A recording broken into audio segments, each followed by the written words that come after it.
नैतिक कहानियां। नीला सियार। पंचतंत्र की कहानी। एक समय की बात है, एक बार एक सियार एक पुराने पेड़ के नीचे खड़ा था।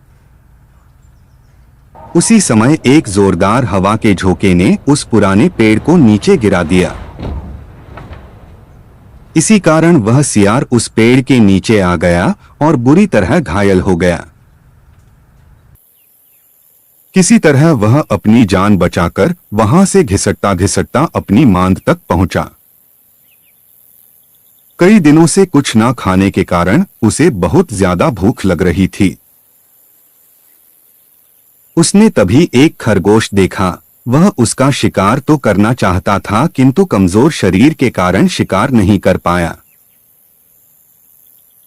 आसान शिकार की तलाश में वह पास के गांव पहुंचा और वहां से मुर्गों या मुर्गों के बच्चों की फिराक में इधर-उधर घूम रहा था। तभी गली के कुत्तों ने उसे देख लिया और उसके पीछे भागने लगे।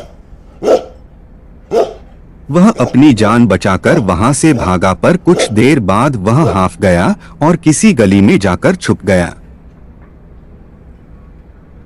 पर कुत्ते गली का हर कोना जानते थे, इसीलिए वह उसे खोज लेते हैं और उसके पीछे भागने लगे।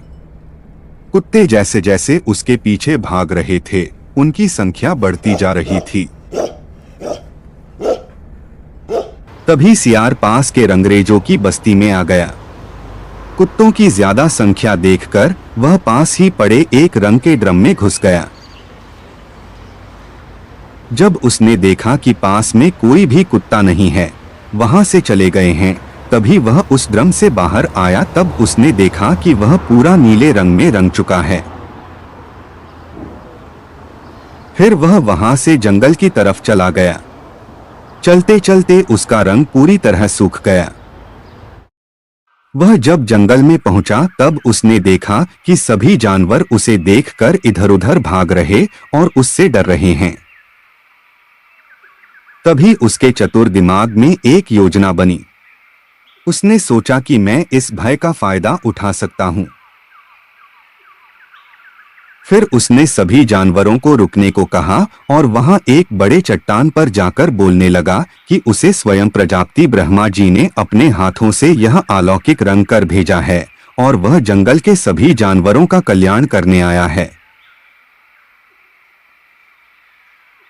जंगल के सभी जानवर, यहाँ तक कि शेर, चीता, भालू, हाथी और कई जानवर उसकी बातें सुन रहे थे।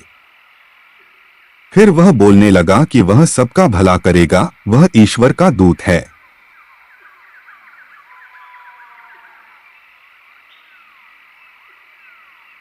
तभी एक शेर बोला कि तुम भगवान के स्वरूप हो, हम आपको अपना राजा प्रसन्नता से स्वीकार करते हैं।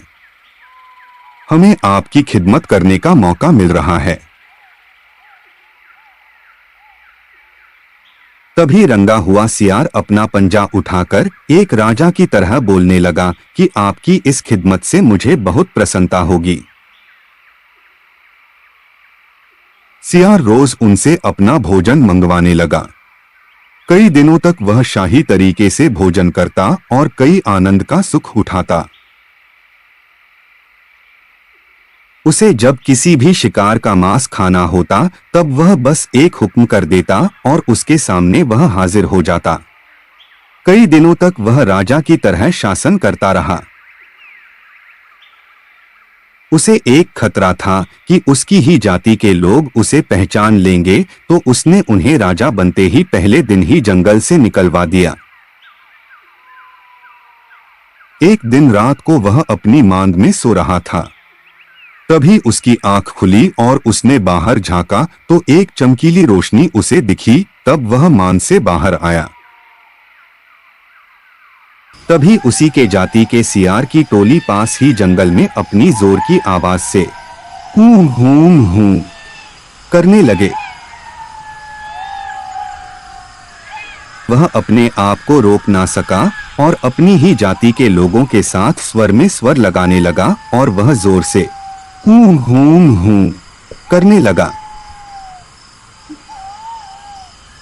तभी पास ही में शेर और चीता ने उसे देख लिया। तभी उन्हें बहुत गुस्सा आया और उस पर झपट पड़े, उसे वहीं मार डाला। शिक्षा: परिस्थिति को देखकर झूठ नहीं बोलना चाहिए।